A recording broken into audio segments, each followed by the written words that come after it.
আমি Sajib Ghosh, lecturer, department of mathematics, Milestone college. কেমন আছো তোমরা? আশা করি তোমরা ভালো আছো।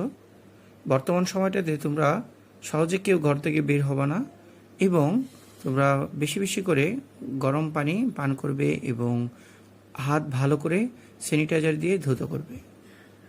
তো আজকে আমরা অধ্যায় 10-এর উপর ক্লাস করব এবং অধ্যায় 10-এর উপর বিভিন্ন ম্যাথ এবং এর বিষয়বস্তু সম্পর্কে আমি আলোচনা করব। আশা করি তোমরা খুব ভালোভাবে এবং মনোযোগ সহকারে তা দেখবে। 10ম অধ্যায় বিস্তার পরিমাপ ও সম্ভাবনা। তো 10ম অধ্যায়ের দুইটা অধ্যায়, একটা হচ্ছে 10-এর এ এবং আরেকটা হচ্ছে 10-এর বি। তো আজকে আমরা করাবো 10-এর এ। তো 10-এর এর অংশ হচ্ছে বিস্তার পরিমাপ। তো আগে আমাদের জানতে হবে বিস্তারটা কাকে বলে। তো বিস্তার হচ্ছে কোনো নিবেশনে, বিস্তার বলতে নিবেশনের কেন্দ্রীয় মান হতে অন্যান্য মানগুলির ব্যবধানকে বোঝায়। যেমন 3, 5, 7, 8 এবং 12। তথ্য সারির মূর্ধক মান 7। এখন এই 7 থেকে তথ্য 5টির বিস্তার যথাক্রমে হবে 4, 2, 0, 1 এবং 5। এখন আমরা শিখব বিস্তার পরিমাপ কাকে বলে।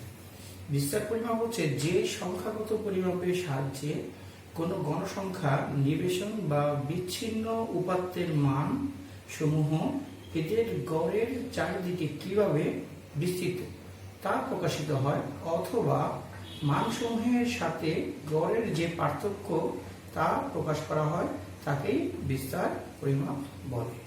আমরা একটা এক্সাম্পল দিই। 3, 5, 7, 8, 12। তথ্য সারির মূর্ধক মান 7।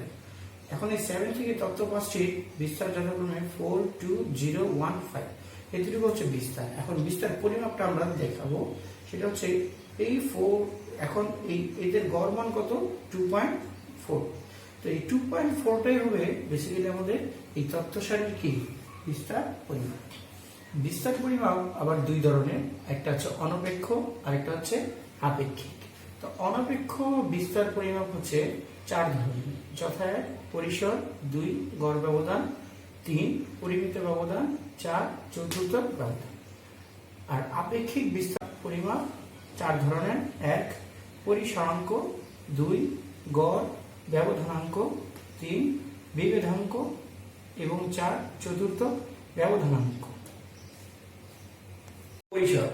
পরিসর হলো উপাত্তের সবচেয়ে বড় মান থেকে সবচেয়ে ছোট মানের ব্যবধানই হলো পরিসর। যেমন দ্বাদশ শ্রেণীর 7 জন ছাত্রের উচ্চতা যথাক্রমে 165, 167, 170, 171, 174, 178 এবং 180 সেন্টিমিটার হলে এর পরিসর কত? এটা কিভাবে বের করবো? এখানে সর্বোচ্চ মান হচ্ছে 180 আর সর্বনিম্ন মান হচ্ছে 165। তাহলে পরিসর কিভাবে বের করে? সর্বোচ্চ মান অর্থাৎ বৃহত্তম মান মাইনাস ক্ষুদ্রতম মান। তার মানে এটার পরিসর আসবে আমাদের 15 সেন্টিমিটার। এখন আমরা শিখাবো চতুর্থক ব্যবধান। তবে চতুর্থক ব্যবধানের আগে চতুর্থক কাকে বলে তা আমরা একটু জেনে নিই। কোন তথ্য সারির চলকের মানগুলোকে মানের ঊর্ধ্বক্রমে সাজালে যে মানগুলোই পুরো তথ্য সারিকে সমান 4 ভাগে বিভক্ত করে তাদেরকে চতুর্থক বলে। আমরা এখানে একটা চিত্র দিলাম, Q1, Q2, Q3। তো Q1, Q2, Q3 হচ্ছে 3টা চতুর্থক এবং এদেরকে Q1, Q2, Q3 দিয়ে প্রকাশ করা হলেও Q2 কে বলা হয় মধ্যক মান। এখন আমরা শিখাবো চতুর্থক ব্যবধান কাকে বলে। কোন তথ্য সারি বা নিবেশনের মধ্যক মান Q2 হতে অপর চতুর্থক দ্বয়ের ব্যবধানের গড়কে চতুর্থক ব্যবধান বলা হয় এবং চতুর্থক ব্যবধানকে QD দ্বারা প্রকাশ করা হয়। আর QD এর সূত্র হচ্ছে এরকম: Q2 minus Q1 plus Q3 minus Q2। Calculation করলে আসবে Q3 minus Q1 divided 2। অর্থাৎ QD বা কোয়ার্টাইল ডিভিয়েশন মানে চতুর্থক ব্যবধান, এর সূত্র হচ্ছে Q3 minus Q1 by 2। চতুর্থক ব্যবধান বের করব। চতুর্থক ব্যবধান দুই ধরনের, একটা অশ্রেণীকৃত আর একটা হচ্ছে শ্রেণীকৃত। তা আমরা এট ফার্স্ট আগে অশ্রেণীকৃত ক্ষেত্রে QD নির্ণয় করব।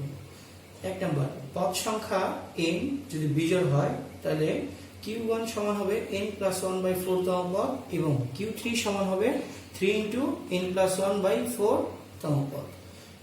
2 n যদি জোড় হয় এবং তা যদি 4 দ্বারা বিভাজ্য হয় সেই ক্ষেত্রে q1 সমান হবে n/4 তম পদ প্লাস n/4 প্লাস 1 তম পদ ডিভাইডেড 2 এবং q3 সমান হবে 3n/4 তম পদ প্লাস 3n/4 প্লাস 1 তম পদ ডিভাইডেড 2। 3 নাম্বার, যদি n জোড় কিন্তু 4 দ্বারা বিভাজ্য নয় এরূপ ক্ষেত্রে তথ্যসমূহকে সমান দুই ভাগে বিভক্ত করলে প্রথম ভাগের মধ্যম সংখ্যাটাকে q1 ধরা হবে এবং দ্বিতীয় ভাগের মধ্যম সংখ্যাটাকে q3 ধরা হবে। তবে এই ক্ষেত্রে মানগুলোকে আগে ঊর্ধ্বক্রমে সাজাতে হবে। ঊর্ধ্বক্রমে মানে মানগুলোকে ছোট থেকে বড়তে সাজাতে হবে। আমরা একটা এক্সাম্পল দিব এখানে। এই একটা অঙ্ক আমরা দিলাম, বলছে এটার কিউডি নির্ণয় করো। এই মানগুলোকে আগে আমাদের ঊর্ধ্বক্রমে সাজাতে হবে। ঊর্ধ্বক্রমে সাজানোর পর এখানে আমরা n এর মান পাবো 7, অর্থাৎ এখানে তথ্য কয়টা আছে আমাদের 7টা। তো বিজোড়, তো এই ক্ষেত্রে যদি বিজোড় হয় তাহলে এই ক্ষেত্রে আমাদের একদম প্রথম ফর্মুলাটা পড়বে। সেখানে q1 এর সূত্র কি n+1/4 তম পদ। তাহলে আমরা এখানে তাই দিলাম। n এর মান কত 7, তাহলে 7+1/4 মানে কত 2 তম পদ। 2 তম পদ এখানে কত, এটা 1 এটা 2, তার মানে 2 নম্বর পদ হচ্ছে আমাদের 7, তার মানে 2 তম পদ হবে অনলি 7। এরপর আমরা বের করব q3 সমান 3 × n+1 ডিভাইডেড 4 তম পদ। তাহলে n এর মান আমরা আগে কত পেয়েছিলাম 7, এখানে আমরা ক্যালকুলেশন করলে পাবো 6 তম পদ। তো 6 তম পদের ওইখানে তথ্য সারির মান হচ্ছে 50। তাহলে এখন আমরা চতুর্থ ব্যবধানের সূত্র অনুসারে কাজ করি, q3 - q1 ডিভাইডেড 2। তো q3 এর মান 15, q1 এর মান 7, ক্যালকুলেশন করলে 40, তার মানে চতুর্থ ব্যবধানের মান 4। এখন আমরা শিখব হচ্ছে শ্রেণীকৃত তথ্যের i তম qd। qi এর সূত্র হচ্ছে li plus i × n/4 minus fi × c/fi। এখানে i সমান 1 2 3। তো এখানে আমরা li, fi, স্মল fi এবং c এর পরিচয় আমরা লিখে দিলাম। আশা করি তোমরা এই লেখাগুলো অবশ্যই বুঝতে পারবে এবং দেখবে। এরপর আমরা চতুর্থ ব্যবধানাঙ্ক কাকে বলে তা একটু আগে শিখি। কোন তথ্যের প্রথম ও তৃতীয় চতুর্থকের বিয়োগফল এবং যোগফলের অনুপাতকে কোএফিসিয়েন্ট অফ কিউডি বলে, অর্থাৎ চতুর্থ ব্যবধানাঙ্ক বলে। তো চতুর্থ ব্যবধানাঙ্কের সূত্র হচ্ছে এরকম, q3 - q1 divided q3 + q1 × 100%। তথ্যের ক্ষেত্রে কিউডি এবং কোএফিসিয়েন্ট কিউডি নির্ণয় করবে। তো প্রথমেই শ্রেণীব্যক্তি এবং গণসংখ্যা এই দুইটা তথ্য দেওয়া থাকবে। তো চতুর্থ ব্যবধান নির্ণয়ের সারণী বের করার টেকনিক হচ্ছে এরকম, শ্রেণীব্যক্তি গণসংখ্যা দুইটা দেওয়া থাকলে আমরা ক্রমযুক্ত গণসংখ্যা বের করি। তো ক্রমযুক্ত গণসংখ্যা আমরা অবশ্যই জানি, তারপর আমি বলছি। এখানে 6, এখানে 6 রাখবো, এরপর এইভাবে কোনাকুনি যোগ করবো। 6 আর 15 যোগ করলে 21, 21 আর 22 যোগ করলে 43, এইভাবে ক্রম অনুসারে আমরা যোগ করে যাব। এখন এখানে গণসংখ্যা টোটাল যোগ করলে হয় n সমান 100। তাহলে এখানে n/4 হবে কত 25। তাহলে এই 25তম পদ 60 থেকে 65 শ্রেণীতে অবস্থিত। এখানে আমাদের আসছে কত 25। তো আমরা ক্রমযুক্ত গণসংখ্যা দেখি 25 অবশ্যই এই ঘরটার মধ্যে বিদ্যমান, কারণ এখানে 21 আর এখানে 43, তার মানে এই ঘরের মধ্যে আমাদের 25তম পদ অবস্থিত এবং 25তম পদ কত শ্রেণীতে অবস্থিত 60 থেকে 65।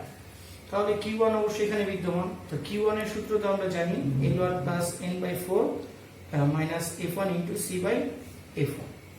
তো এখানে আমাদের l1 মানে নিম্ন সীমা কত 60 প্লাস n/4 এর মান 25 আর f1 এর মান হচ্ছে, যেহেতু এই ঘরে আমাদের q1 অবস্থিত, অতএব এই 22 এর আগের ক্রমযুক্ত গণসংখ্যা হবে হচ্ছে আমাদের এখানে ক্যাপিটাল F1, অর্থাৎ ক্যাপিটাল F1 হবে হচ্ছে 21 আর ইনটু c/f1।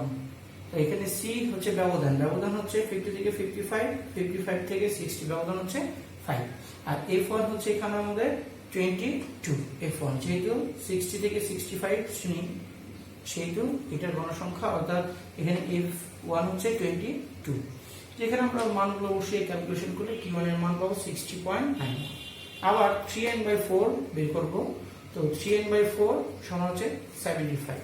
তো এখানেও 75তম পদ আমাদের 75 তম পদ 65 থেকে 70 শ্রেণীতে অবস্থিত, কারণ এখানে 43 আর এখানে 79, অতএব 75 অবশ্যই এই ঘরে অবস্থিত। এই ঘরে বলতে 65 থেকে 70, তার মানে এখানে আমাদের Q3 টা অবস্থিত। তাহলে Q3 এর সূত্র হবে L3 + 3n/4 - F3 × C / F3। তো এখানে আমরা L3 এর মান, এখানে নিম্ন সীমা হচ্ছে 65, আর এখানে 3n/4 এর মান পেয়েছি কত আমরা 75, আর এখানে -F3। আগের নিয়মে 65 থেকে 70 এর ঘরে ঘনসংখ্যার আগের ঘনসংখ্যা কত 43, সেই হিসাবে ক্যাপিটাল F3 এর মান 43, আর শ্রেণী ব্যবধান আগের মতোই 5, আর এখানে স্মল F3 হচ্ছে 36। কেন? কারণ 65 থেকে 70 এর ঘনসংখ্যা হচ্ছে 36। তো এখানে আমরা ক্যালকুলেশন করলে যে মানটা পাবো সেটা হচ্ছে Q3। তাহলে এখানে QD অর্থাৎ চতুর্থ ব্যবধান নির্ণয়ের সূত্র Q3 - Q1/2। এই মান Q3 এর মান আর Q1 এর মান দুইটা মাইনাস করে 2 দিয়ে ভাগ করলে আসবে 4.26। আর কোএফিসিয়েন্ট অফ QD এর সূত্র তো জানি, Q3 - Q1 / Q3 + Q1 × 100%। মানগুলো বসিয়ে ক্যালকুলেশন করে 6.54% আসে আমাদের কোএফিসিয়েন্ট অফ QD। তো আশা করি তোমরা সকলে এটা বুঝতে পেরেছো। এখন এই যেগুলো থাকলে 10 এর সিস্টেম কমপ্লিকেশনসে 14 এবং 42।